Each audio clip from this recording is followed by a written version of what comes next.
These are 14-inch rims, and this is a 2007 Club Car Precedent, and these wheels do not normally fit on this golf cart.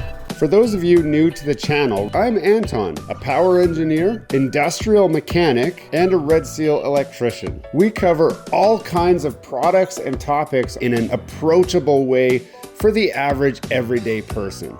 I'm glad you found us. Hello and welcome back to Gears and Tech. We purchased these 14-inch rims for our Presidente golf cart, not expecting any problems fitting them. You see, we've done a video in the past putting 14-inch rims on a Yamaha golf cart and it fit with no issue.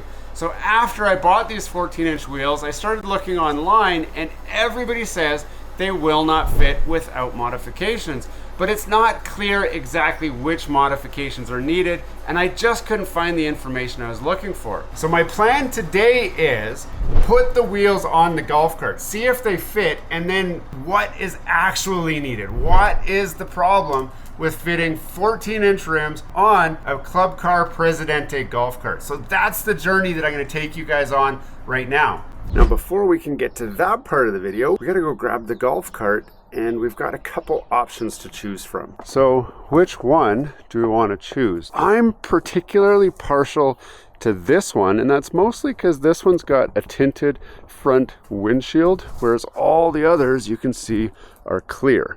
So as long as this one will drive, I think this is the one we want. Now, I had it on the charger, and then I left it overnight just to see if it holds a charge. So that's going to be the first test. Will this cart actually work? Now, many people don't know this, but when you're storing these things in the winter, there's this tow run switch here. If you put it in tow mode, it'll actually disconnect the power to the batteries. So you can actually leave these in all winter and there's no risk to the batteries. So we're going to flip it to run.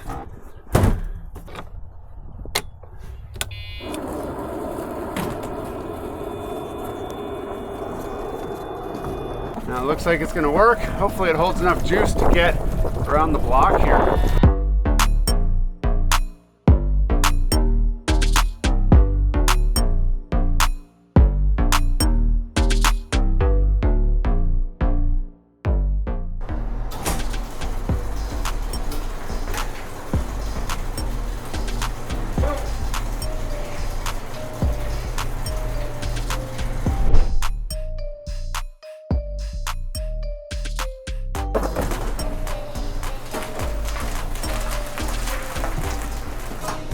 Let's take a closer look at the wheels. So these are the wheels themselves. Now, I love this style of wheels. They're really great. The size of these is 205/30-14. It's a 14-inch rim, and supposedly the outside diameter is close enough that they're a direct swap. But when I go like this,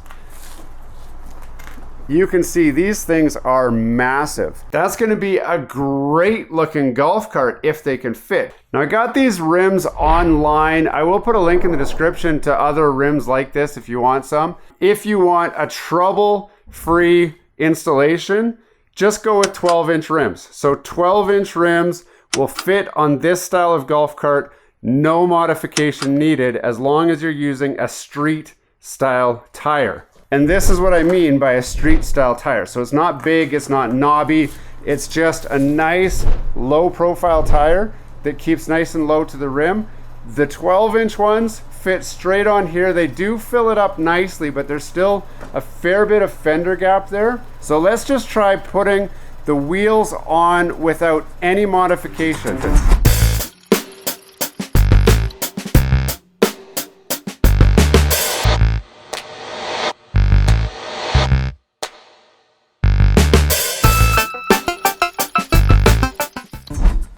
Now here's our first shot. So obviously factory wheels are still there.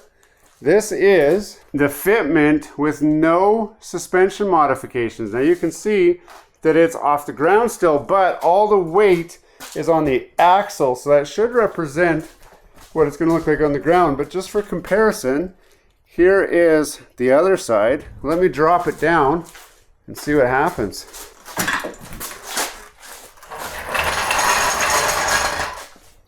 There you go. Now, we have got no gap here at all, and you can see these stick out pretty far. Now I've got no spacers on here, nothing like that. That's just the wheel. And if we go to the other side, this is the factory wheel. Tons and tons of room here. We might be looking at needing a suspension modification here, which isn't going to be too hard, but I didn't want to do it. So let's see what happens when I jump up and down on the back of this thing, how badly this rubs. Oh yeah. That's totally rubbing and pushing this out. Let me show you guys a different angle here. Now this might not be a problem, but over there in that pile of junk, I've also got a rear seat. So my plan is to remove all the rear bits here and put a back seat on there. And I'm gonna have up to like 300 pounds on there. And I only weigh like 170 pounds and I'm moving it that much. So I think we're gonna need a rear end suspension modification. And we still haven't answered the question about the front wheels. Are they gonna rub? Will I have to lift the front as well? We're gonna get to that after we take care of the rears.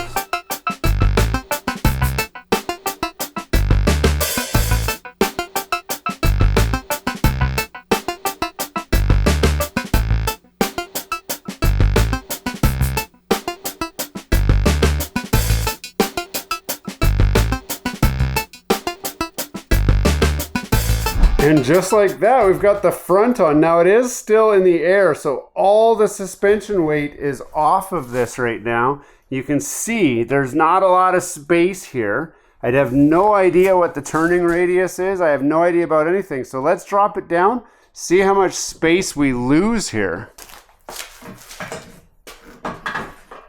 And there you have it. This is a 2007 Presidente golf cart. 0 suspension mods. It looks like the front, I mean, it fits. My guess is that I lose turning radius, but look at that stance on there. Like, that's the stance I wanted. I wanted this thing to just be low and mean looking. So we're here on the passenger side. You can see there we are, passenger side. Now in here, there's a bump right here, a plastic bump. Now, rumor has it, inside this bump, there is some wiring and stuff, so you can't just cut that off to make the room, but the wheel is definitely rubbing up against that bump when I turn the wheel.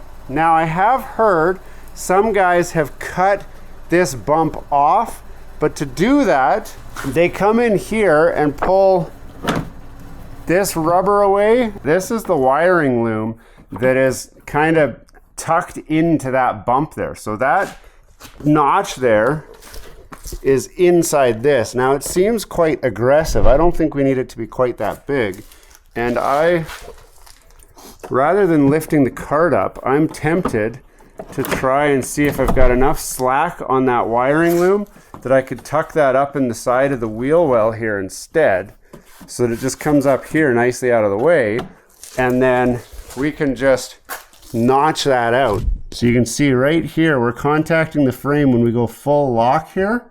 But if I turn off of full lock, it doesn't take much to come off of that. So if I reduce the turn radius a little bit, I don't hit anything on this side. I think what I want to do is actually go for a quick test drive out on the road and see if I hear anything rubbing or binding. So let's go for a quick test drive and just see what it does.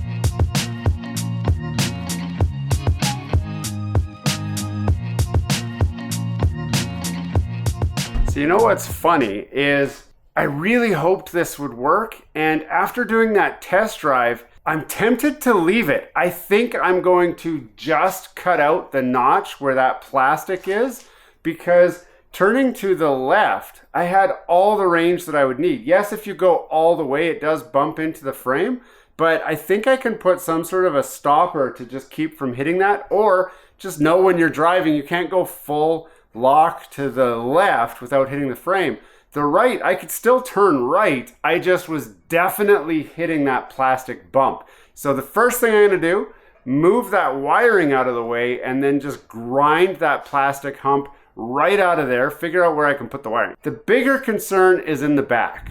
Now I showed you guys how close this is. This is very, very close. You don't wanna be using it like that. If I come around to this side though, I do have a little bit more room here. I'm not sure why. That could be because of suspension sag, but what I'm thinking I'm gonna do is there is a small shackle lift that you can put on these. And I think the answer is to do that lift. Because I'm gonna have all that extra weight back here, I don't wanna be bottoming out and gouging into the rubber on these rims. So a small rear lift is probably in order, or you could put bump stops. If you wanted to just ride this high all the time, you could certainly add a rubber bump stop of some sort so that it just can't go any lower than this. It'll make a rough ride, but at least it would keep it from bottoming out.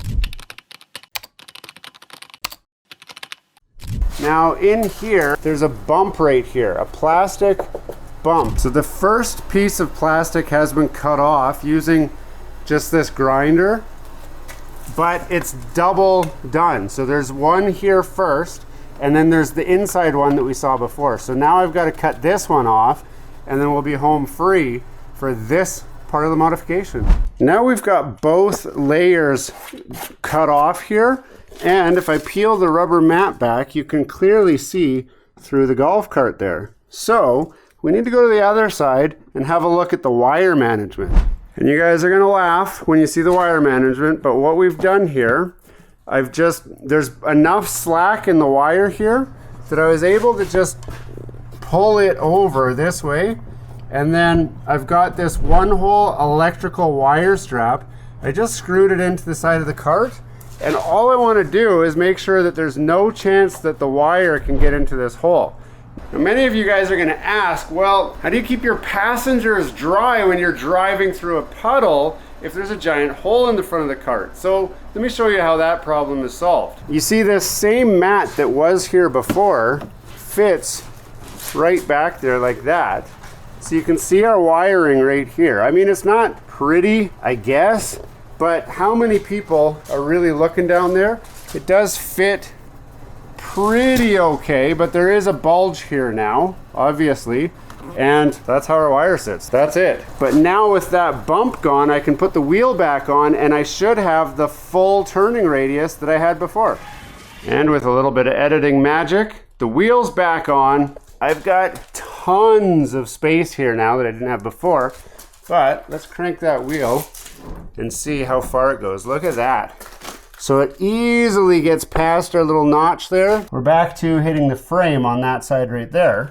But even with all of the weight on the front and it off the jack stands, it completely fits here. No modification needed. So first myth has been debunked. You do not need that 1-inch lowrider lift that everybody's telling you that you need to fit a 14-inch rim on the front of the cart. What you do need is a grinder or a hacksaw or a Dremel tool and about an hour of time and a little bit of bravery and a willingness to hack up your golf cart. Now, this is not the only way to achieve this. Obviously, you can use that 1-inch lift, but I don't want to lift this cart. I want to keep it low and as mean looking as possible because we've got a lot more upgrades in store for this cart and I want it to look exactly how it looks. No lift kit. But I do still have the back end problem. Let me refresh your memory. You see, the back definitely drags. If you know that you are not gonna have a lot of weight back here, so golf clubs, probably okay. If you've got people standing on the back of the golf cart or a back seat, you definitely will need some way to take up the space here, or to make it so that it just can't squat down any lower. Because even with just me riding this thing on the test drive, I did hit some bumps and I could hear it dragging. Especially on this side where for some reason the body cladding sitting a little lower or the suspension sitting a little higher because it's soft or whatever. Now, what did we do to fix the rear end? Let me show you guys exactly what we did. So we started with some aluminum flat bar. This stuff's 1/4 inch thick. It's a little bit thicker than you really need, but it's about 2 inches wide. You can get this at Home Depot. We chopped this up and turned it into these. Now these are just shims. Now the dimensions here, they're 4 inches long, so we just cut them into 4-inch long pieces. We did try holes that were a little closer together, but in the end we ended up with 3 inches between the holes, which made it lift just enough that it fits, the rim fits, and with me on the back, it doesn't bottom out onto the rim. It's important to note, I'm only about 170 pounds, so I'm not maxing the rear suspension out. We do have a seat that we're putting on the back, so I may have to add some bump stops just to keep it from bottoming out, but I think that we're gonna be okay like this. You'll wanna watch the other videos where we actually install that rear seat, because we do test it with more weight on the back of the golf cart just to be sure. Now, if you don't want to build your rear shackles like what we did, there are kits that you can buy online. I'll put some links in the description for ones that are reasonably inexpensive, but these ones we built with that flat bar stock. I already had bolts here and I had all the stuff here. If you want to go that route, I will put supply list for you as well, but many of you are probably just gonna buy the ready-made kit. It is designed for the golf cart and it will give it about the same lift that we just achieved here. But I'm mostly happy to report that 14-inch rims actually fit on the golf cart with very little modification. And many of the people online who are saying all these things that you need that add up to many hundreds of dollars, it doesn't seem like it's necessary. We've made it all fit in an afternoon in the shop with some cutting and grinding and hacking, and you can too. Hey, thanks for watching all the way to the end of this video. We hope you enjoy the content in this video, and we'd love to have you come back. Consider subscribing to the channel if you haven't already. And for those subscribers who are looking for that extra special thing that you can do to support this channel, consider joining our members group. That's where we're building this community, the Gears and Tech community, where we can all enjoy content together. You'll get special perks, which we'd love for you to check out by clicking the link down below. For those of you who are just happy to watch the video, that's okay too. You can check out some of our other content right over here, where we've got some previous videos that have already been uploaded and enjoyed by many of our viewers already. We do hope to see you again. This has been Gears and Tech. Have a great day.